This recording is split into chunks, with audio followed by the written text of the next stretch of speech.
Secondary board اور intermediate board کے جو نتائج ہیں اس سے کوئی بھی مطمئن نہیں ہے، نہ اسکول مینجمنٹ مطمئن ہے، نہ والدین مطمئن ہیں اور نہ بچے مطمئن ہیں۔ بچوں کی ایک بڑی تعداد عدم اطمینان کا شکار ہے، بے چینی کا شکار ہے، پریس کلب پہ مظاہرے ہو رہے ہیں۔ بورڈ کی انتظامیہ اس وقت نتائج پیش کیے ہیں 8 مہینے کے بعد۔ ہمیں یہ بہت پہلے سے معلوم تھا اس وقت بھی کہ جب انہوں نے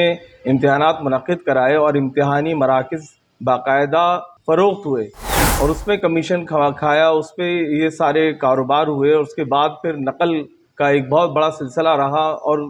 پھر اس کے بعد یہ سارے سلسلے یہ ہم دیکھتے ہیں کہ تعلیمی نظام کی تباہی جو ہے اس وقت سندھ کے اندر، کراچی میں خاص طور پہ جو ایک معیار تھا وہ بالکل زیرو سے بھی نیچے آ گیا ہے۔ جو تعینات کیے گئے ہیں چیئرمین وہ نااہل ہیں، پوری انتظامیہ